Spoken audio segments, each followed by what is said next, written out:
I was here in this yard 3 years ago.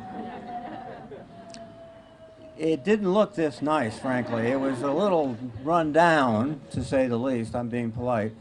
We announced the first funding of the Housing Trust Fund. It's a federal program that I started about 2010, and it takes the proceeds from Fannie Mae, Freddie Mac, all the housing agencies, their profits, and puts it into a trust fund. The only, I think, federal funding that is exclusively devoted to affordable housing. So we were celebrating that day, but we've got more to celebrate today because of this extraordinary structure behind us.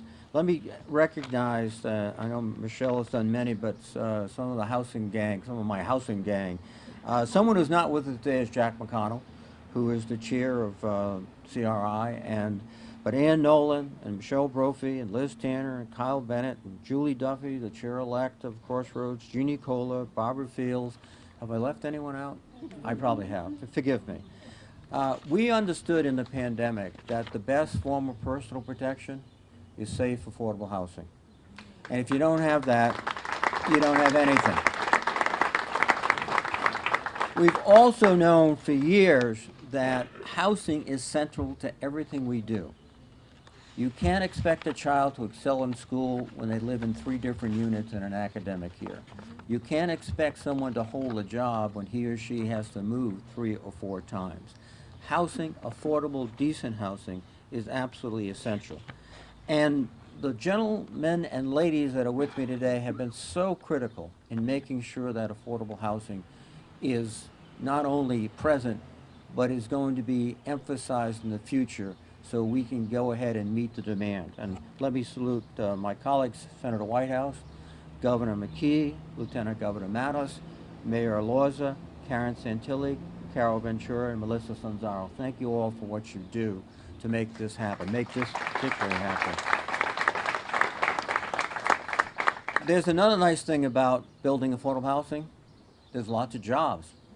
Plumbers and pipe fitters, if you can find a plumber, and pipe fitters, etc. And that's good too. And then also too, we understand that there's a critical shortage across the country of affordable housing. In Rhode Island, there's estimates of 20,000 rental homes we need. So that's a lot of work, and I know the governor is dedicated, along with the lieutenant governor, along with the speaker, to make affordable housing a critical issue in Rhode Island.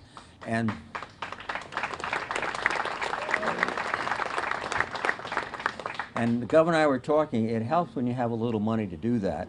And we've managed over the last few months, Sheldon leading the way in many of these issues, $425 million in affordable housing funds coming in through the American Rescue Plan, COVID-19.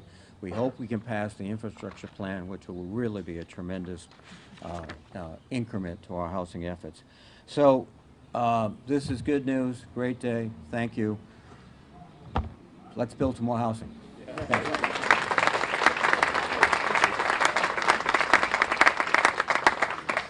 Senator, thank you so much. I'm grateful to be able to acknowledge the support of Senator Sheldon Whitehouse, whose commitment to Crossroads and the people we serve is absolutely unfailing. Senator, thank you for taking the time to join us here today. Thank you, Michelle. Thank you, Michelle, and thank you. I knew this was an important meeting when I saw Ann Nolan here, so I know we're in the right place. I'm grateful to be here with my senior senator, with Governor McKee, with Lieutenant Governor Matos and Mayor Alorza, and with the housing dream team of Karen Santilli, Carol Ventura, and Melissa Sanzaro, who worked together to make this happen, working together being a terrific Rhode Island trademark. And on the subject of working together, may I say that your congressional delegation loves working together to get things done for Rhode Island. But there are also times when it's important to know that there is a team leader in your congressional team. And in housing, the undisputed team leader in our congressional team is Jack Reed, who